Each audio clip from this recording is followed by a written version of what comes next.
Hi, my name is Ashish, and in this video, this is the step 8. So I am creating a web app and storage account because I need to do the lab and show it to you guys. In the production scenario where you would be actually migrating to SQL MI, you would not need a web app or a storage account. You already have one. So this is the kind of lab that I'm setting up in Azure because I don't have the actual on-premise solution, right? So this is the step which you actually may not follow in prod. You already have one. Okay, so let me just log on to the portal and take it from there. DMS is already deploying, so let me just log on to the portal.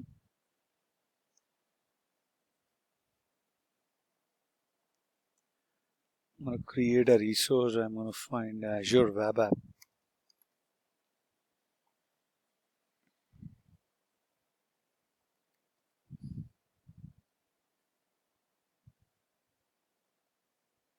Here it is, Web App.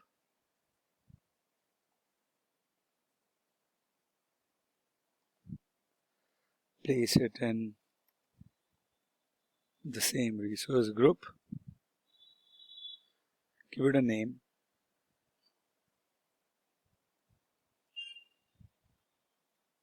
Web. Code. Runtime stack would be .NET Core 3.1 LTS. Operating system would be Windows. Region would be West US 2.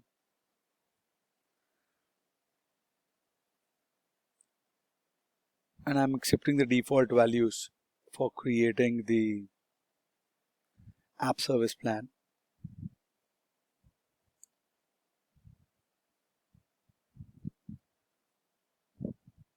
And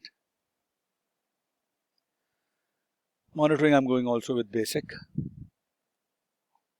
No tags, review, create, and create. It is deploying the web app. Now I will create a blob storage account.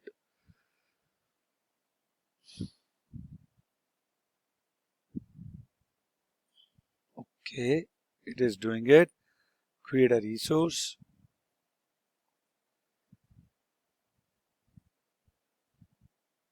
Storage account. Click on it.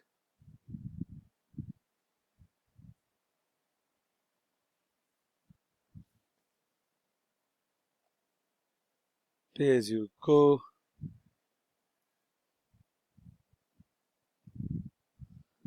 And run labs fix. Storage account name. SQL my store.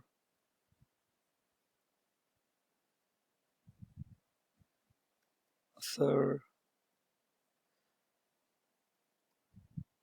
West US 2.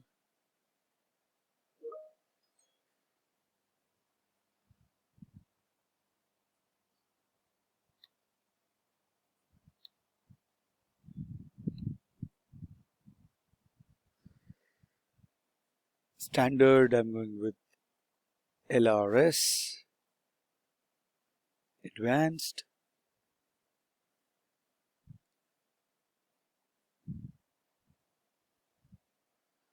Going with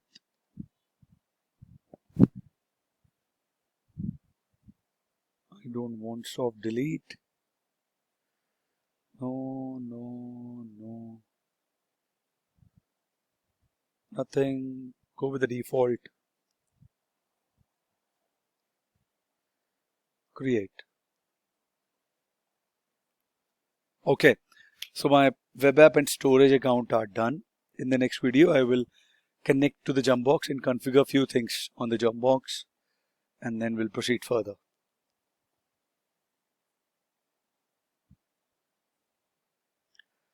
All right. I'll see you guys in the next video. Thank you.